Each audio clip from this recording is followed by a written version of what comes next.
Salam dostlar. Bugün sizinlə bir kitabda gördüyüm bir chart haqqında danışmaq istəyirəm. Dünən bu kitabı oxuyurdum. The Second Estate: How the Tax Code Made an American Aristocracy by Ray D. Madoff. Bu, tax kodun, vergi sisteminin Amerikadakı aristokratiyanı necə yaratdığından danışır. Yəni insanlar, aristokratlar, bu dediyimiz bu ailələr, bunlar pullarını necə qazanırlar və ya vergidən necə yayınırlar və ya vergi sistemi bunlar üçün necə şərait yaradır ki, bunlar daha da böyüsünlər və daha da çiçəklənsinlər, daha çox əssetləri olsun, biznesləri falan filan, varları, dövlətləri. Söhbəti çox uzatmadan bu charta gəlmək istəyirəm. Burada bu chartda bundan danışır ki, the sources of United States tax revenue, yəni Birləşmiş Ştatların vergilərdən əldə etdiyi gəlirlərin ümumi chartını göstərir burada. Deməli, Amerikanın bilməyənlər üçün deyim ki, Amerika illik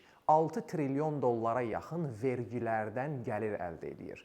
Deməli, bu gəlirin, yəni 6 trilyon dollara yaxın bir gəlirin 49% sadəcə individual income taxlərdən, yəni şəxsi gəlir vergilərindən tutulur.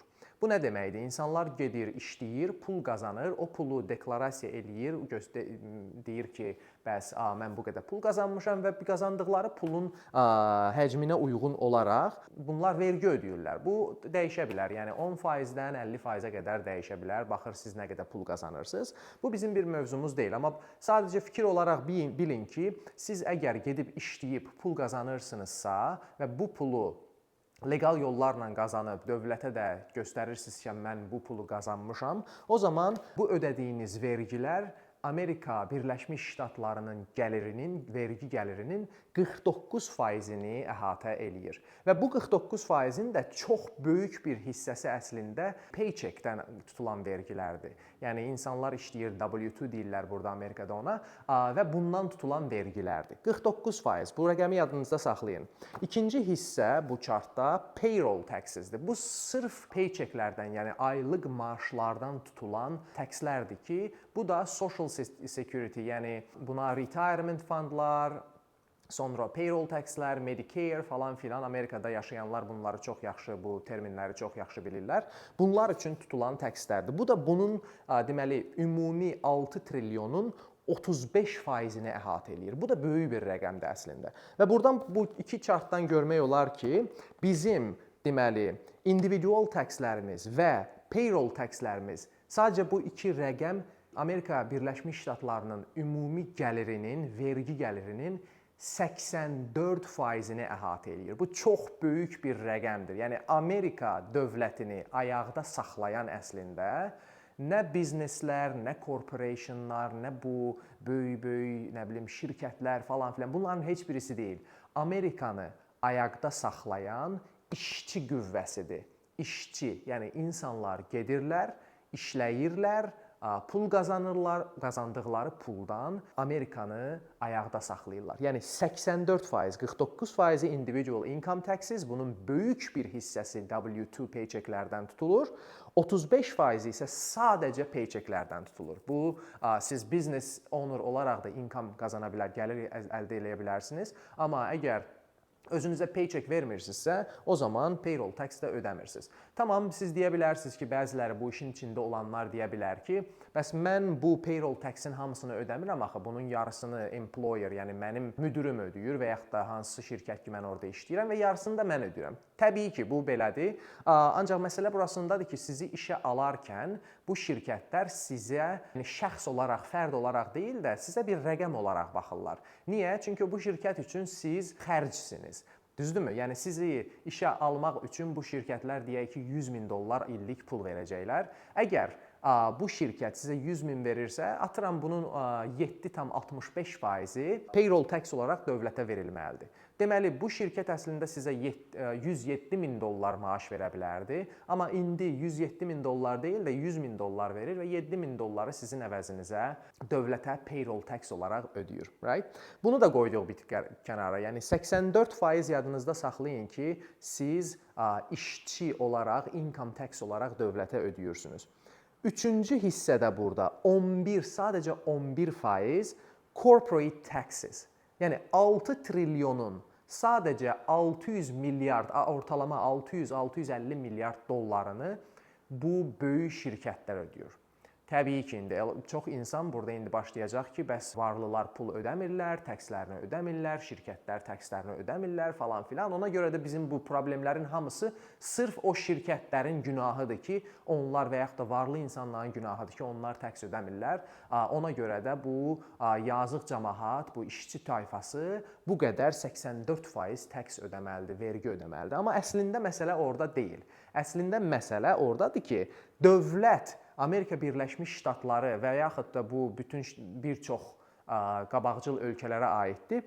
Bunlar bu şirkətlərdən təks almırlar, vergi almırlar. Bunlara çoxlu güzəştlər verirlər ki, nəticədə bu şirkətlər yeni iş yerləri açsınlar, yeni şirkətlər, yeni bizneslər açsınlar və bu qədər 84%lik bir gəlir mənbəyini işlə təmin eləsinlər ki, dövlət ayaqda qala bilsin.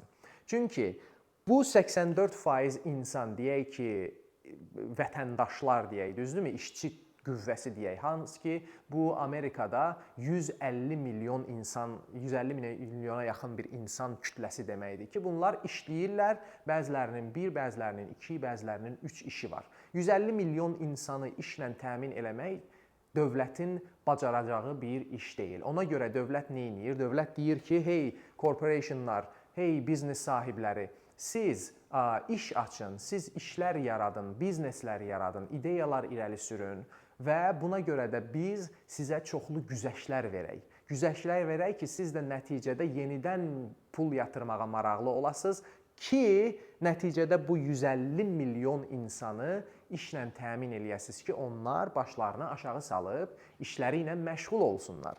Bu da 11% təşkil eləyir. Bunu istəyən açıqcası dövlət özüdür. Yəni corporationların bu şeytani hissləri deyil ki, bunlar təks ödəmirlər və yaxud da yayınırlar, qaçırlar. Yox. Növbəti 4-cü yerdə isə xırda təkslər, excise təksləri falan filan, bunlar hansı ki, deyək ki, maşınınız var, maşınıza 50 dollar illik təks ödəyirsiniz və ya nə isə nə. Right?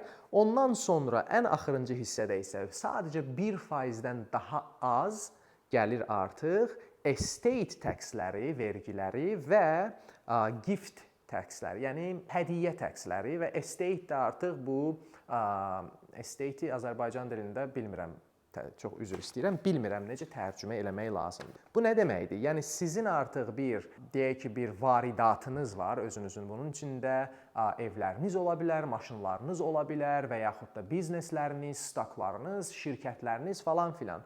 Siz bunları əgər nəsildən nəsilə, öz övladlarınıza, öz nəvələrinizə ötürdükcə siz bunlara görə təks ödəmirsiniz, vergi ödəmirsiniz və sizin övladlarınız, sizdən sonra gələcək nəsillər artıq bunları demək olar ki, havaya almış olur. Düşünün ki, mənim də 1 milyon dollarım var, sizin də 1 milyon dollarınız var. Deyək ki, siz o 1 milyon dollar üçün gedirsiniz, işləyirsiniz, gecə-gündüz o pulu qazanırsınız və onun deyək ki, 35-40% hansı ştatda yaşamağınızdan asılı olaraq bəlkə 50%-ni vergi, yəni gəlir vergisi olaraq dövlətə ödəyirsiniz və sizə qalan sadəcə gerisi olur. Amma mənim deyək ki, bu evim var. Bu evin də dəyəri 1 milyon dollardır. Əgər mən bu 1 milyon dolları öz övladıma vermək istəyirəmsə, o övladım sadəcə 1 milyon dollarlıq evi alır.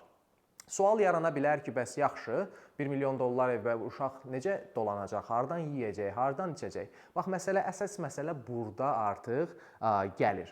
Bu insanlar, bu biznes sahibləri, bu estateləri yaradanlar, bu prosesi, ümumi sistemin necə işlədiyini başa düşən insanlar artıq buna tamamilə fərqli gözlə baxırlar. Onlar pulu kağız parçası olaraq üst-üstə yığmaq deyil də, pulu bir an öncə nə qədər tez bacarırlarsa yatırımlara yatırmağa həvəslidirlər. Yəni onlar ev almağa həvəslidirlər, onlar şirkətlər açmağa həvəslidirlər. Onlar o kağız parçasını, hansı ki, bax bu kağızdan heç bir fərqi yoxdur. Bu kağız parçasını işləyib və yaxud da hər hansı bir şəkildə qazandıqdan sonra ən qısa zamanda daşınmaz bir əmlaka və yaxud da şirkətə və ya başqa bir varidatlarla deyək ki, dəyişməyə çalışırlar ki, bu qazandıqları pulun dəyəri illərlə qalsın və bunun üzərində də artıq bunlar öz nəsilləri üçün və yaxud da özləri üçün bir gün güzaran yaratsınlar. İndi bu səhifədən sadəcə bir chartdan gələn məlumat budur ki, yəni bu ideyanı sizə sadəcə ötürmək istəyirəm ki, siz də buna başqa bir gözlə baxmağa başlayasınız. Bir çox vaxt insanlar deyirlər ki, bəs nə istəyirsən 5 günlük dünyadır, bəs get yaşa.